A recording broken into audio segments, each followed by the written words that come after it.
मैं constable GD Munir Ahmed, CRPF 41 battalion. मैं आपको बता दूं कि मेरे साथ ये जो घटना घटी है, मैं इसको पूरा बयान करूंगा यहाँ। और प्राइम मिनिस्टर साहब से और होम मिनिस्टर साहब से मैं अपील करता हूँ कि मेरे साथ जस्टिस होना चाहिए, इंसाफ होना चाहिए। जैसा कि आपको पता है कि मैंने एक पाक नेशनल से शादी की। मैं आपको बता दूं कि 47 जब देश विभाजन हुआ उससे पहले ये हमारा परिवार इकट्ठा एक जगह रहते थे। हम यहीं तहसील बलवाल के हंडवाल गांव में। देश विभाजन हुआ उसके बाद हमारे परिवार बट गया। हमारे कुछ परिवार के लोग वहाँ चले गए, कुछ यहाँ रह गए। तो आपस में आना जाना, मुलाकात चलती रही। तो उसके बाद जब हमारा टाइम आया तो हमारी माता पिता के द्वारा जो है बचपन में ही हमारी शादी तय कर दी गई। तो फिर मैंने सीआरपीएफ में ज्वाइनिंग की 2017 में। 2017 में ज्वाइनिंग की तो फिर उसके बाद जब हमने शादी का सोचा तो मैंने 2022 के 31/12/2022 को मैंने डिपार्टमेंट को इसके संबंध में लिखा कि ये हमारी मैं ऐसे शादी करना चाहता हूँ और मेरी कज़न है और मेरे माता पिता के द्वारा ये शादी तय की गई है। तो डिपार्टमेंट ने मेरी उस लेटर पे कुछ आपत्तियां लगाई, जिससे कि उन्होंने मेरे से मांगा कि शादी का कार्ड और शादी कौन सी जगह पे होनी वो, और शादी की तिथि। तो मैंने वो 2023 में वो सब क्लियर करके डेट शादी की फिक्स हुई तो मैंने वो डिपार्टमेंट को दे दिया। 72 बटालियन सीआरपीएफ सुंदरबनी में मैंने वो आवेदन दिया। फिर वो मेरा आवेदन जो है डीआईजी रेंज हीरानगर के पास गया, सीआरपीएफ। फिर उसके बाद वो आईजी सेक्टर सीआरपीएफ जम्मू के पास गया। तो उन्होंने कुछ और डॉक्यूमेंट मांगे मेरे से, जैसे सरपंच की डिक्लेरेशन अपने गांव की कि मेरी ये पहली शादी है और हमारे पारिवारिक संबंध है सरपंच से और डिस्ट्रिक्ट डेवलपमेंट काउंसलर से। और खुद मैंने एफिडेविट कोर्ट से और मेरे माता पिता ने अलग अलग एफिडेविट उसके साथ लगा के आईजी सेक्टर जम्मू में मैंने जमा करवाया। फिर उसके ऊपर जो मेरा लेटर है वो एसडीजी स्पेशल डीजी सीआरपीएफ जेके जोन के पास गया। फिर वहाँ से वो डायरेक्टेड सीआरपीएफ न्यू दिल्ली गया। वहाँ उस लेटर में कुछ समय लगा, 3 4 5 महीने का समय लगा। फिर उसके बाद 30 30/4/2024 को वहाँ से रिप्लाई आता है, ऑर्डर आता है कि हमने एजेंसियों के जो भी उनके संबंधित होंगे उनके द्वारा हमने उनकी सलाह ली कि इस केस को वेरीफाई किया। फिर उसमें उन्होंने बताया कि एक गवर्नमेंट सर्वेंट जो होता है 1964 के धारा 21(3) के तहत सरकारी कर्मचारी को अपनी जब वो किसी विदेशी से शादी करता है तो उसको अपने विभाग को या सरकार को सूचित करना होता है, इंटीमेट करना होता है। तो इसमें साफ लिखा है कि पूरी जांच पड़ताल के बाद ये पाया गया कि प्रार्थी ने डिपार्टमेंट को सूचित कर दिया है। ये लिखा हुआ मैंने मार्क भी किया है। ये डायरेक्टेड डीजी सीआरपीएफ दिल्ली का 30/4/2024 का लेटर, ये प्रार्थी ने सूचित कर दिया। और नीचे ये मेंशन कर दिया कि इसमें एनओसी का कोई उल्लेख नहीं है, एनओसी का कोई प्रावधान नहीं है, सिर्फ सूचित करना होता है शादी के संबंध में। तो मैंने सूचित कर दिया, ये इसमें डायरेक्टेड के आर्डर में क्लियर है। फिर इसके बाद में मेरे फादर कैंसर से पीड़ित हैं, वो डिपार्टमेंट को पता है, डिपार्टमेंट के थ्रू उनका इलाज भी चला है। फिर उनकी तबीयत अचानक ख़राब हो जाती है तो हम दोनों परिवारों ने डिसाइड किया कि हम मैरिज कर लेते हैं, वीज़े में अभी टाइम लगेगा, हम शादी कर लेते हैं। तो 24/5/2024 को हमने वीडियो कॉन्फ्रेंस पे शादी करने का निर्णय लिया। तो सब लोग इकट्ठे भी हुए, काजी वगैरह भी आए दोनों तरफ से। तो लाइव टेलीकास्ट पे हमारी शादी हुई। शादी के संबंध में मैंने शादी की तस्वीरें अपने विभाग को दी। उसके अलावा शादी का ये ऑनलाइन वेडिंग का कार्ड और जो भी मैरिज के संबंध में जितने भी डॉक्यूमेंट्स थे, मैरिज सर्टिफिकेट, ये मैंने सब अपनी 72 बटालियन के ज़रिए जमा करवाए। फिर उसके बाद मेरी वाइफ ने वीज़ा अप्लाई किया, तो 28 फरवरी 2025 को मेरी वाइफ को वीज़ा मिल गया था। वो विजिट वीज़े पे 15 दिन के विजिट वीज़े पे भारत आई। आने के बाद हमने 1 तारीख को 28 की रात में वो घर पहुंची। एक को हमने सुबह एफआरओ जम्मू में अपनी जो रिपोर्ट करनी होती है, कोई फॉरेनर जब आता है तो एफआरओ में रिपोर्ट करना होता है, तो हमने वो प्रॉपर वहाँ पे रिपोर्ट किया। तो एज ए वाइफ उसको साथ रहने के लिए लॉन्ग टर्म वीज़े की ज़रूरत है, एलटीवी। तो गवर्नमेंट की गाइडलाइन है कि जब कोई भी महिला या जब किसी भारतीय से शादी करती है तो वो उस कैटेगरी में फॉलो करती है। तो हमने 4 मार्च को ही एलटीवी अप्लाई कर दिया, long term visa. Long term visa apply किया तो 13 मार्च तक उसकी पूरी प्रक्रिया चली। उसमें वेरिफिकेशन हुई सीआईडी पुलिस की। फिर उसके बाद 13 मार्च को तो इंटरव्यू हुआ, एफआरओ जम्मू का इंटरव्यू हुआ हमारा। इंटरव्यू होने के बाद ये देखो 13 मार्च 2025 6:02 PM पे ये जो मेल हमें मिली कि आपका जो लॉन्ग टर्म रिक्वेस्ट है, ये नंबर है, has been refer to higher authority for approval. ये एमएचए को भेज दी गई 13 मार्च को। 14 को हमारा वीज़ा एक्सपायर होना था, तो हम एलटीवी कैटेगरी में आ गए, हमें एलटीवी में स्टे हो गए। उसके बाद हम एलटीवी में रहते रहे, तो अचानक ये पहलगाम का इंसिडेंट हुआ। सरकार ने कुछ निर्णय लिए उस पर, हमें भी उस चीज़ का बहुत दुख है, मजम्मत करते हैं, हम उसके सख्त खिलाफ हैं। सरकार ने जो कठोर फैसले लिए हैं हम उसका समर्थन करते हैं। फिर अचानक से मुझे एक एग्जिट परमिट की मेल आती है। सॉरी,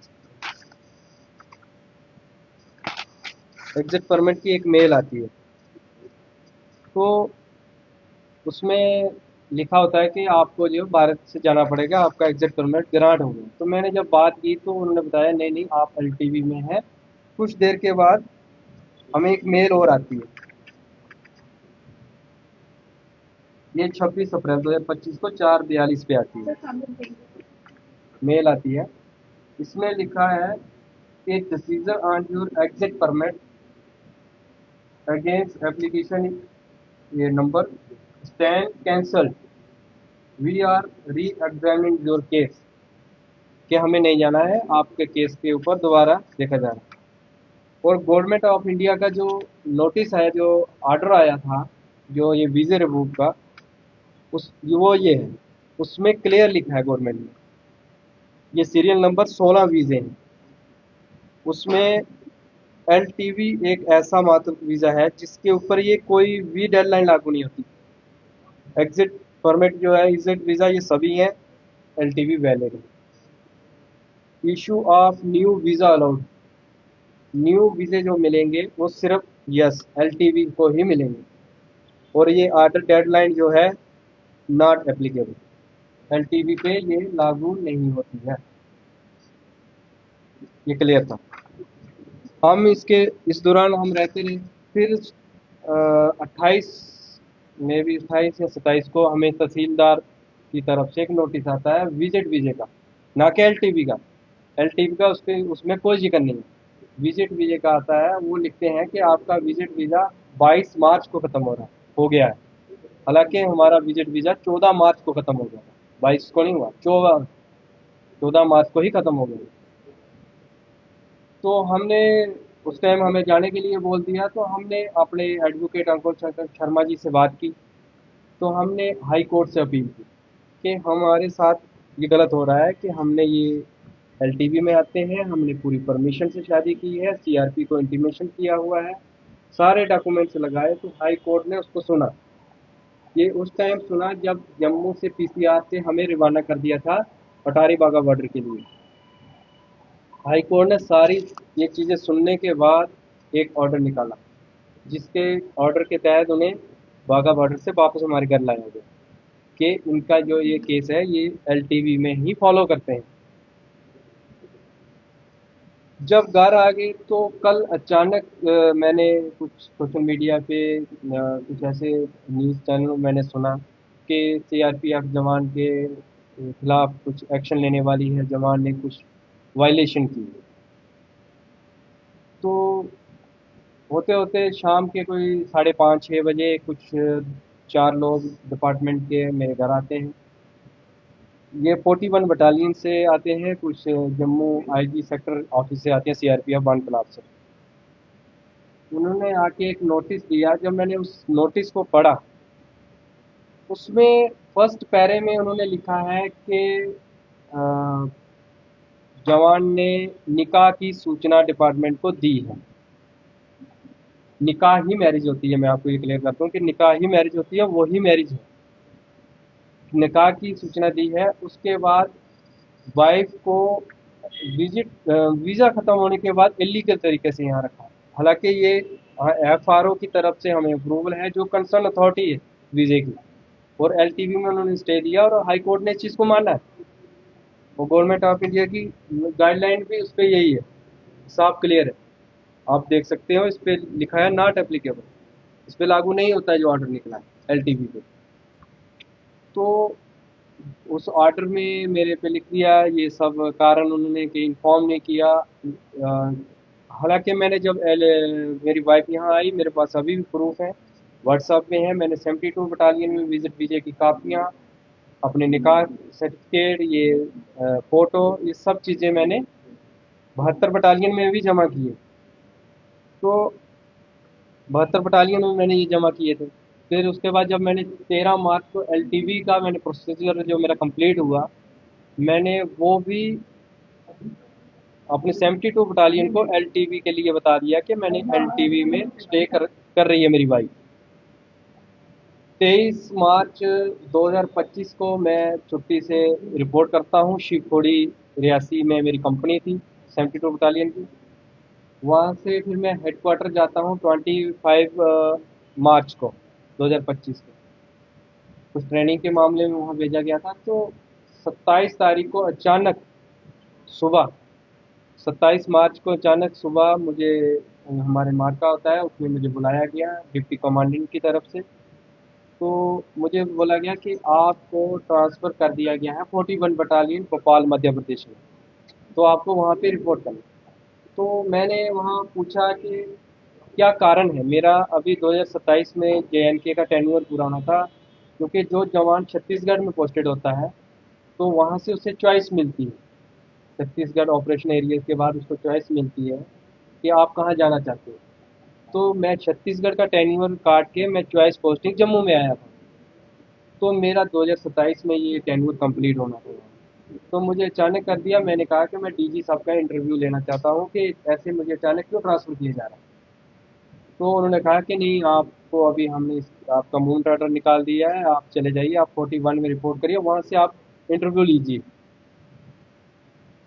जब भी ट्रांसफ़र किसी जवान की होती है तो उसमें 15 दिन या 12 दिन का डिस्टेंस के हिसाब से जेटी टाइम मिलता है, जो जो जर्नी टाइम होता है कि उस 15 दिन या 12 दिन के बाद उसको वहाँ हाज़िरी करनी होती है, रिपोर्ट करनी होती है। मेरे उस ऑर्डर के नीचे लिख दिया जेटी नॉट परमिटेड, कि इसको जेटी नहीं दी जाएगी ना। जब जाता है जवान उसको रेलवे टिकट मिलता है, उसको स्टेशन छोड़ा जाता है, उसके लिए आगे की टिकट सारा संबंध। मेरे साथ ऐसा बिल्कुल नहीं है। लेकिन फिर भी मैंने आदेश का पालन करते हुए मैंने मूवमेंट ऑर्डर लिया, मुझे गेट से बाहर कर दिया, मैं यहाँ से निकला। मैं ठीक बराबर 29 तारीख को मॉर्निंग में 41 बटालियन भोपाल पहुँच गया। मैंने वहाँ जाके रिपोर्ट की। मैंने जाते ही फर्स्ट इंटरव्यू में डिप्टी कमांडेंट सर के जाते ही उसी दिन मेरा इंटरव्यू हुआ। मैंने वहाँ पूरी कहानी बताई, ऐसे ऐसे मैंने शादी की, ये हुआ। उसके बाद मुझे ट्रांसफ़र कर दिया गया। तो मैं डीजी सर का इंटरव्यू लेना चाहता हूँ इसके संबंध में। तो उसके बाद सीओ सर का इंटरव्यू हुआ तो सीओ सर ने कहा कि ठीक है आप आवेदन दे दीजिए, आप सीओ साहब का इंटरव्यू ले लीजिए और अपनी शादी के संबंध में हमारी बटालियन को भी एक आवेदन दे दीजिए ताकि हमारी बटालियन को, हमारे नया सेक्टर, नया जोन है, इसको भी आपकी मैरिज के बारे में इंटीमेट हो जाए। मैंने सारे डॉक्यूमेंट्स लगाए, डायरेक्टरेट का ऑर्डर लगाया सूचित होने का, मैरिज सर्टिफिकेट के सारे ए टू जेड प्रूफ मैंने उसके साथ लगाए और एलटीवी का मैंने उसमें लिखा कि एलटीवी का अप्रूवल के लिए एमएचए को किया हुआ है, जिसकी प्रक्रिया जम्मू एफआरओ के द्वारा की जा रही है। उसमें मैंने क्लियर लिखा है, मैंने सूचित किया, वहाँ सबमिट कर दिया। और डीजी साहब का मैंने इंटरव्यू के लिए एक एप्लीकेशन दी वहाँ पे। डीजी सर के इंटरव्यू में मैंने वहाँ उसमें भी यही लिखा कि मैंने ऐसे ऐसे शादी की, ऐसे सूचित करके मैंने प्रॉपर चैनल फॉलो करके मैंने शादी की। और मैंने, मेरी वाइफ जम्मू में है, मेरे पेरेंट्स जो हैं बीमार हैं, फादर कैंसर पेशेंट है, डिपार्टमेंट उससे पहले अवगत है, डिपार्टमेंट के थ्रू उनका ट्रीटमेंट मैंने करवाया है टाटा हॉस्पिटल मुंबई में। तो डीजी साहब के इंटरव्यू के मैंने एप्लीकेशन दे दी, वो अभी अंडर प्रोसेस में है, अभी मतलब उसकी अप्रूवल आनी है इंटरव्यू लेने के लिए। तो उस दौरान ये इंसिडेंट हुआ, गवर्नमेंट ने कुछ गाइडलाइन निकाली तो मैं 6 दिन के लिए छुट्टी मैं घर आ गया। इसके संबंध में मैं घर पहुंचा उसी दिन ये नोटिस वारा से हुआ हमारे साथ। हाई कोर्ट से अपील की, हाई कोर्ट ने हमारी बात को सुना, हमें रिलीफ दिया। तो फिर ये अचानक से 41 बटालियन की कमांडेंट सर की तरफ से ये लेटर कल मुझे रिसीव हुआ